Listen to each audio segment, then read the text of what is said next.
Hello everyone, you are watching Naresh IAS Academy YouTube channel. Now I am going to discuss some questions on Indian Constitution for SSC exam, and the SSC aspirants may obtain number of questions from our website. We have already discussed so many questions for SSC exam on ancient Indian history, medieval history and the modern Indian history. नमस्कार दोस्तों, Naresh IAS academy YouTube channel पर आपका स्वागत है। SSC exam को ध्यान में रखते हुए भारतीय संविधान पर कुछ क्वेश्चन और उनके आंसर अभी डिस्कस करेंगे। अधिक संख्या में भारतीय संविधान पर क्वेश्चन आप हमारी वेबसाइट से प्रैक्टिस के लिए प्राप्त कर सकते हैं। भारतीय इतिहास के तीनों ही सेक्शन पर, प्राचीन भारत का इतिहास, मध्यकालीन भारत का इतिहास और आधुनिक भारत का इतिहास, हम क्वेश्चन और आंसर डिस्कस कर चुके हैं यूट्यूब चैनल पर। तो आप अपनी तैयारी के अकॉर्डिंग उन क्वेश्चंस और उन आंसर्स को देखें। The question number 1 is, who was the calligrapher of the Indian constitution? भारतीय संविधान के लेखन का कार्य किसने किया था?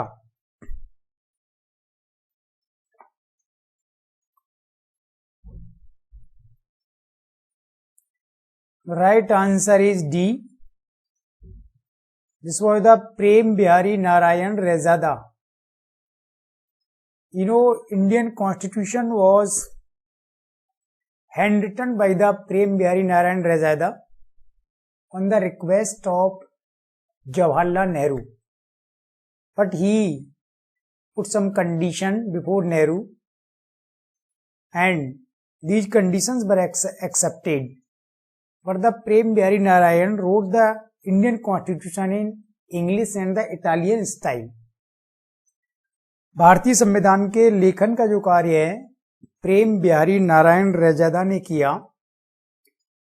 जवाहरलाल नेहरू ने जब उनसे भारत के संविधान को लिखने की रिक्वेस्ट की तो उन्होंने कुछ अपनी शर्तें रखी, जैसे कि एक पेज को लिखने के बाद उस पर अपना वो नाम लिखेंगे और जब संविधान पूरा लिख जाएगा तो अंतिम पेज पर अपने नाम के साथ वो अपने दादाजी का नाम भी लिखेंगे, और संविधान को लिखने में जितना भी समय लगेगा उसके बदले में वो कोई भी पैसा सरकार से नहीं लेंगे। तो इन शर्तों के अधीन भारत का संविधान उन्होंने लिखा, लेकिन उन्होंने ये संविधान अंग्रेजी में और इटालियन स्टाइल में लिखा, इटली की स्टाइल में, और बाद में फिर इसका हिंदी वर्जन तैयार किया गया था।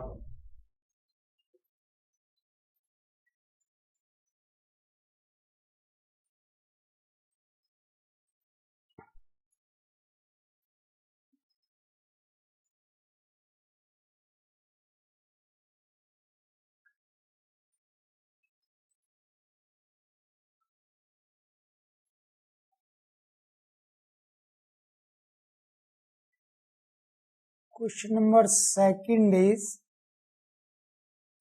who was the President of India who contested the election as an independent candidate for the first time? Bharat के ऐसे कौन से राष्ट्रपति थे जिन्होंने पहली बार निर्दलीय उम्मीदवार के रूप में चुनाव जीता था?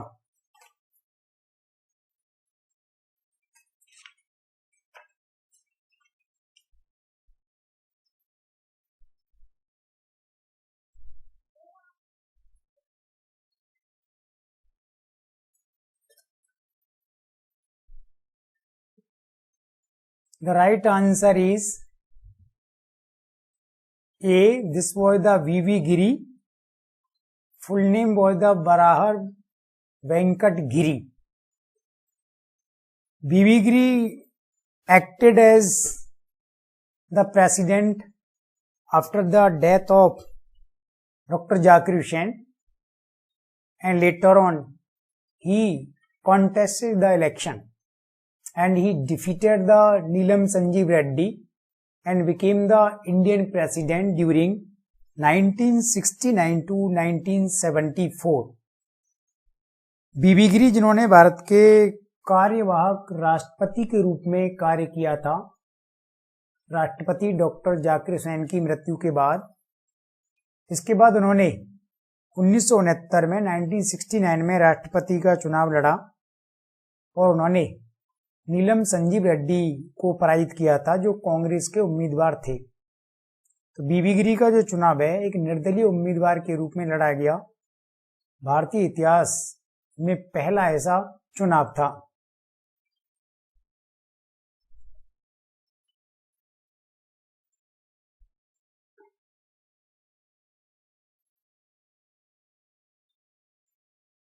Next question is, who did the work of designing and decorating the Indian constitution? भारतीय संविधान की डिजाइन एवं सजावट का कार्य किसने किया था?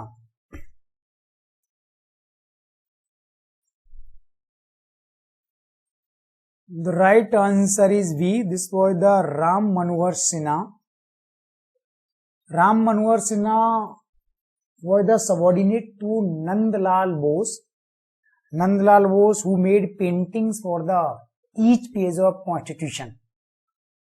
तो भारतीय संविधान को जब लिखने का कार्य किया जा रहा था तो एक प्रयास यह भी किया गया था कि संविधान के प्रत्येक पेज पर एक कोई पेंटिंग होनी चाहिए और प्रत्येक पेज को अच्छे से सजाया जाए, वो दिखने में अच्छा लगे। तो इसके लिए नंदलाल बोस को जिम्मेदारी दी गई थी और नंदलाल बोस के अधीन यह जो कार्य है राम मनोहर सिन्हा के द्वारा किया गया था।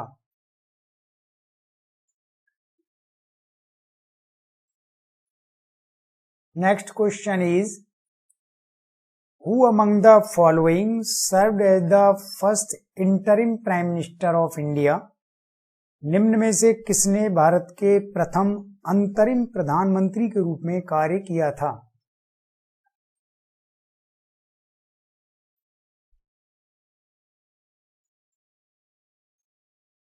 The right answer is A. This was the Gulzarilal Nanda. There is no provision for acting or interim prime minister in Indian Constitution if the office of Indian prime minister vacant immediately. But beyond the Indian Constitution, when the first prime minister Jawaharlal Nehru died in 1962, that time Gulzarilal Nanda was the Home Minister and who acted as India's first interim Prime Minister. And the second time, when the Lal Bahadur Shastri Indian Prime Minister died in 1966, and then who acted as the second time Prime Minister. तो आप जानते हैं कि भारत के संविधान में अंतरिम या कार्यवाहक प्रधानमंत्री का कोई प्रावधान नहीं है, किंतु जब भारत के प्रथम प्रधानमंत्री डॉक्टर जवाहरलाल नेहरू की मृत्यु हुई 1964 में, तब गुलजारीलाल नंदा जो गृह मंत्री थे, उन्होंने भारत के प्रथम अंतरिम प्रधानमंत्री के रूप में कार्य किया। और इसके बाद जब भारत के दूसरे प्रधानमंत्री लाल बहादुर शास्त्री की मृत्यु हुई 1966 में, तब भी उन्होंने दूसरी बार भी अंतरिम प्रधानमंत्री के रूप में कार्य किया था।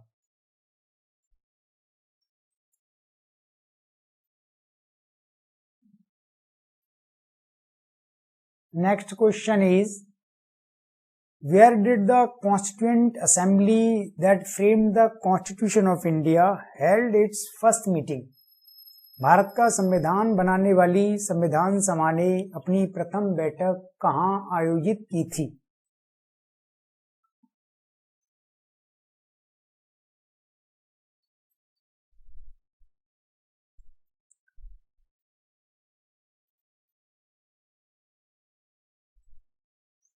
Right answer is C. Hyderabad House, Delhi. Constituent Assembly, which started framing the Constitution July-August 1946, and the Assembly held its first meeting on 9th of December 1946. And the Assembly completed the Constitution on 26 November 1949. Bharat का संविधान सभा ने बनाया और इसको बनाने में 2 वर्ष 11 महीने और 18 दिन का समय लगा। संविधान सभा जुलाई और अगस्त 1946 में चुनावों के बाद बनी और इसमें 389 मेंबर थे। संविधान सभा ने अपनी पहली बैठक 9 दिसंबर 1946 को हैदराबाद हाउस दिल्ली में आयोजित की थी। इसके बाद दूसरी बैठक हुई 11 दिसंबर 1940 को, फिर तीसरी बैठक हुई 13 दिसंबर 1940 को, और संविधान सभा ने इसके बाद लगातार 2 वर्ष 11 महीने और 18 दिन तक कार्य किया और भारत का संविधान 26 नवंबर 1949 को बनकर तैयार हुआ और फिर संविधान को 26 जनवरी 1950 से लागू किया गया था। Who among the following cannot vote for the President of India? निम्न में से कौन भारत के राष्ट्रपति को वोट नहीं दे सकता? The right answer is Vice President of India.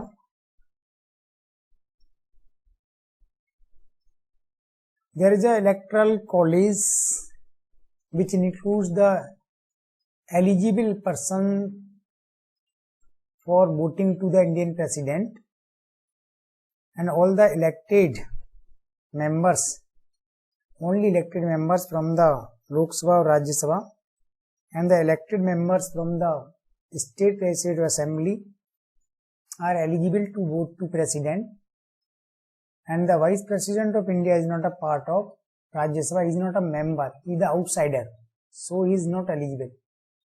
Bharat के राष्ट्रपति को वोट देने के लिए एक निर्वाचक मंडल तैयार किया जाता है जिसमें शामिल सदस्य ही राष्ट्रपति को वोट दे सकते हैं। तो संसद के दोनों सदनों के, लोकसभा राज्यसभा के, केवल निर्वाचित सदस्य राष्ट्रपति को वोट दे सकते हैं और भारत का उपराष्ट्रपति राज्यसभा का अध्यक्ष होता है, पदेन सभापति होता है, लेकिन राज्यसभा का सदस्य नहीं होता, इसलिए वह राष्ट्रपति को वोट नहीं दे सकता।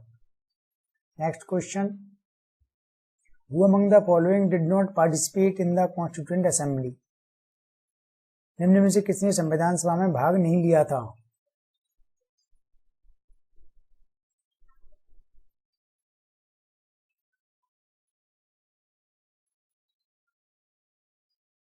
The right answer is C. This was the Mahatma Gandhi. Mahatma Gandhi did not join the Constituent Assembly. He was not the part of Assembly. Bharat का संविधान बनाने के लिए 1946 में जो संविधान सभा बनाई गई थी, महात्मा गांधी उसमें शामिल नहीं हुए, गांधी जी उसके सदस्य नहीं थे। Which was the Prime Minister of India who was appointed by an acting president?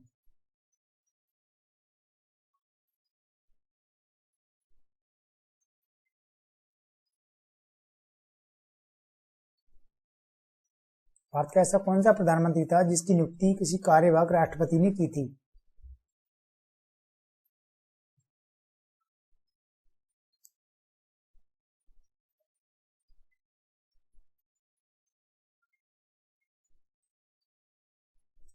Right answer is C. This was the Morarji Desai in 1977 and who was appointed by the acting president B D Jatti.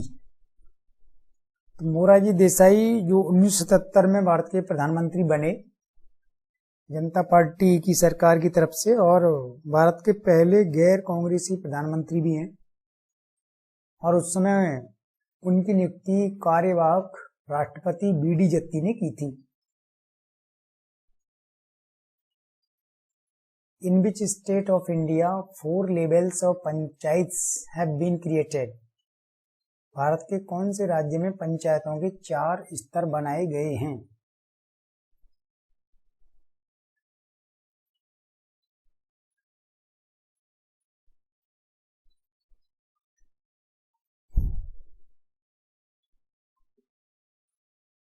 The right answer is C. This is the West Bengal.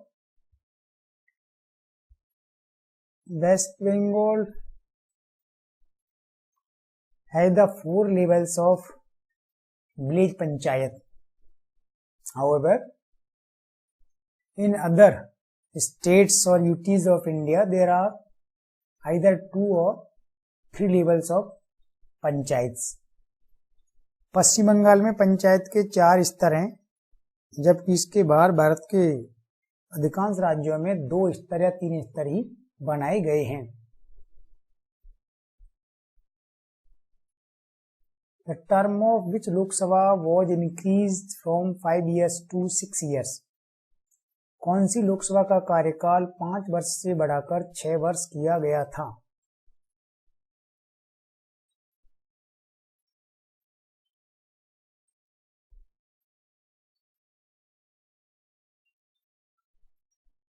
The right answer is B, 5th Lok Sabha, 5वीं Lok Sabha. When the Indira Gandhi was the Prime Minister in 1975, her government extended the term of Lok Sabha for 1 year, then again 1 year due to the internal emergency.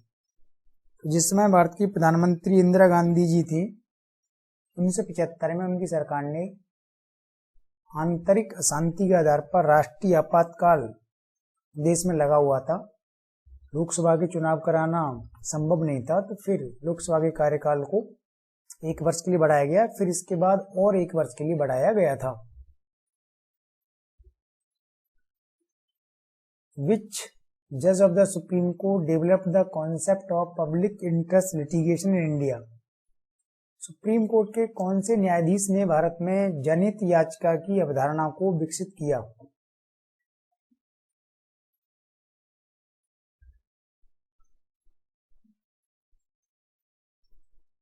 The right answer is D. He was the P.N. Bhagwati. P.N. Bhagwati is a judge of Supreme Court after the 1980 who developed this concept, and this concept have been derived from the America, and through which any person can put the case of any needy person or the victims in court, and he can seek the help or justice from the court. जनहित याचिका की अवधारणा भारत ने America से ली है, सबसे पहले America में शुरुआत हुई थी। इसका अर्थ है कि कोई भी पीड़ित व्यक्ति अगर वो न्यायालय नहीं जा पाता है तो उसके स्थान पर उसके लिए कोई और व्यक्ति न्याय मांग सकता है न्यायालय से। तो 1980 के बाद भारत में अवधारणा विकसित हुई है जब सुप्रीम कोर्ट के जज P.N. भगवती थे। The maximum number of ministers that can be in the Union Council of Ministers. केंद्रीय मंत्री परिषद में अधिकतम कितने मंत्री हो सकते हैं? Right answer is D, none of this, इनमें से कोई नहीं। तो देन भारत में मंत्री परिषद का आकार अब निश्चित किया गया है, यानी प्रधानमंत्री के साथ कितने मंत्री उनकी सरकार में हो सकते हैं, अब इस पर कैपिंग की गई है और इसके लिए नियम बनाया गया है कि लोकसभा की जितनी संख्या है उस समय उसका 15% ही मंत्री बनाए जा सकते हैं। उसका 15% निकालेंगे उतने मंत्री लोकसभा में हो सकते हैं। तो maximum strength of minister may be up to the 15% of the total strength of Lok Sabha only. Who among the following served as acting president at least 2 times? निम्न में से किसने कम से कम 2 बार कार्यवाहक राष्ट्रपति के रूप में कार्य किया?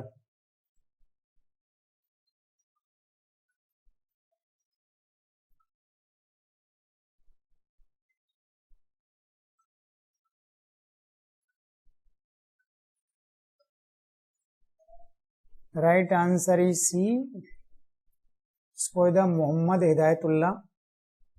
Mohammad Hidayatullah first acted as the acting president when he was the Chief Justice of Supreme Court,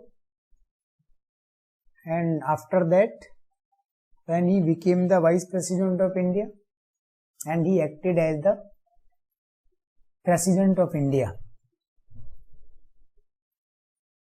तो मोहम्मद हिदायतुल्लाह पहले भारत के सुप्रीम कोर्ट के मुख्य न्यायाधीश थे, तब उन्होंने राष्ट्रपति के रूप में कार्य किया था। इसके बाद जब वे भारत के उपराष्ट्रपति बने इसके बाद भी उन्होंने कार्यवाहक राष्ट्रपति के रूप में कार्य किया था। Next question is under which scheme the constituent assembly which made the constitution of India was formed. Bharat का संविधान बनाने वाली संविधान सभा का गठन किस योजना के अधीन हुआ था?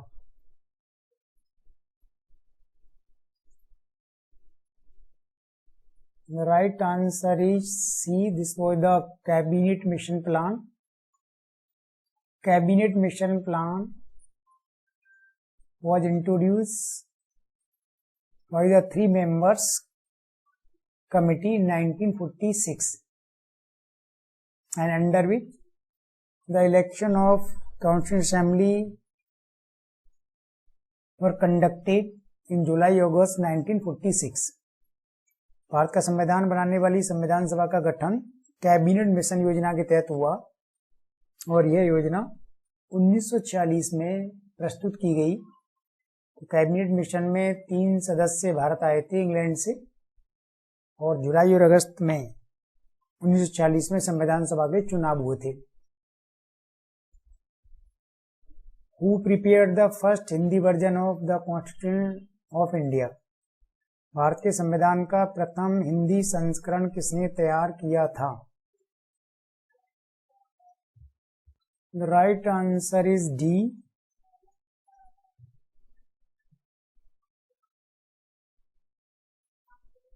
वसंत कृष्णा वैद्य।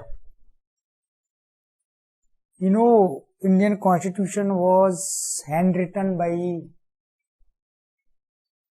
Prem Bihari Narayan Rajada, but he wrote the Constitution in English or Italian style. That's why it was again rewrite in the Hindi style or Hindi version by the Vasant Krishna Vaidya. Bharat का संविधान प्रेम बिहारी नारायण रैजादा ने लिखा, लेकिन ये Italian style में लिखा गया था, इसलिए बाद में वसंत कृष्ण वैद्य ने इसका हिंदी वर्जन तैयार किया था।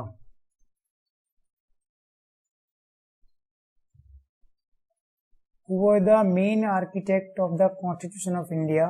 भारत के संविधान का मुख्य शिल्पी कौन था?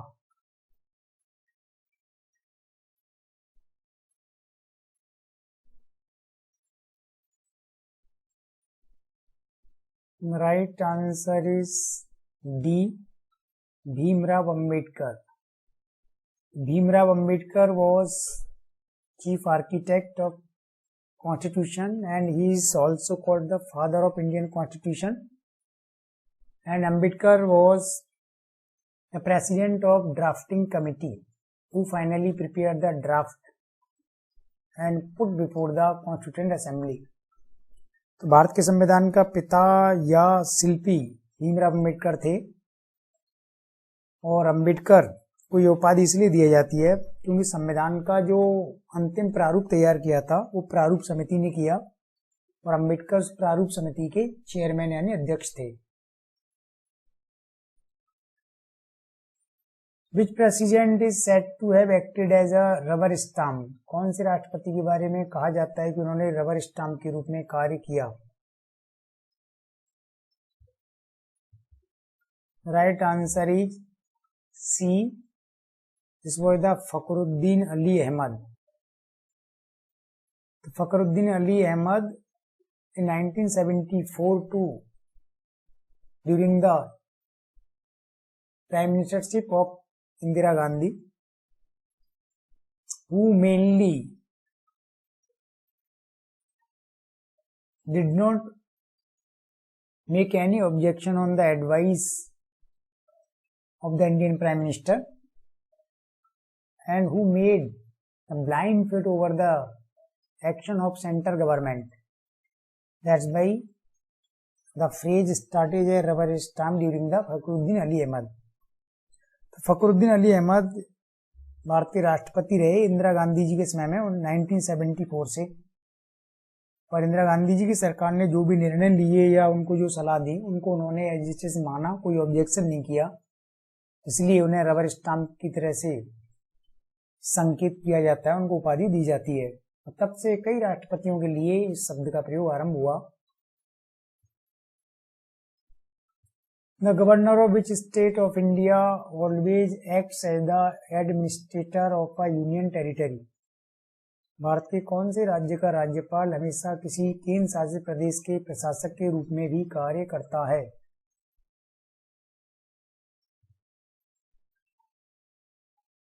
The right answer is D. Punjab.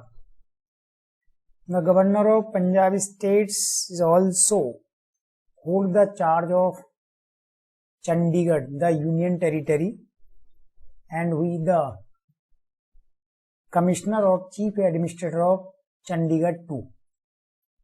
Punjab का जो राज्यपाल होता है वह चंडीगढ़ केंद्र शासित प्रदेश का प्रशासक, एडमिनिस्ट्रेटर या कमिश्नर भी होता है, ऐसा भारतीय संविधान में प्रावधान किया गया है। यह एकमात्र उदाहरण है कि जब किसी राज्य का राज्यपाल किसी यूनियन टेरिटरीज का प्रशासक भी हो सकता है। Who is the first law officer of the government of India? Bharat सरकार का प्रथम विधि अधिकारी कौन होता है?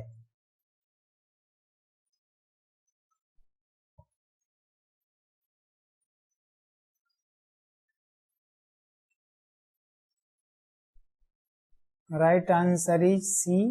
This is the Attorney General or the Mahaन्यायवादी. Attorney General of India has been mentioned under Article 76 and who is appointed by the Indian President and who acts as the legal advisor to Union Government. Attorney General जिनको महान्यायवादी कहा जाता है, इनकी नियुक्ति भारत के राष्ट्रपति करते हैं और केंद्र सरकार के प्रमुख विधि सलाहकार, कानूनी सलाहकार ही होते हैं।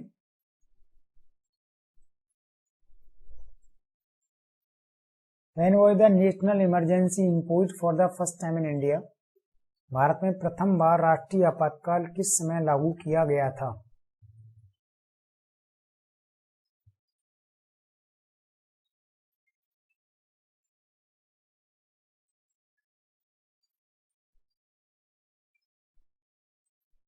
The right answer is D.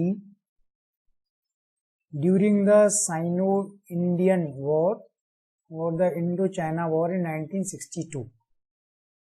Bharat और चीन के बीच में युद्ध हुआ 1962 में और उसी समय भारत में पहली बार राष्ट्रीय आपातकाल लगाया गया था। तो अनुच्छेद 352 के अधीन भारत में राष्ट्रीय आपातकाल घोषित किया जाता है। इसके बाद भी भारत में 2 बार राष्ट्रीय आपातकाल और लगाया गया, 1971 में, 1971 में और 1975 में। तो इस प्रकार के कुछ क्वेश्चंस हैं जो आपके एग्जाम में पूछे जा सकते हैं और एसएससी एग्जाम को ध्यान में रखते हुए क्वेश्चंस तैयार किए गए हैं। तो आप नंबर ऑफ क्वेश्चंस आप हमारी वेबसाइट से ले सकते हैं प्रैक्टिस के लिए और पर्सनल गाइडेंस के लिए भी आप कांटेक्ट कर सकते हैं। Thank you.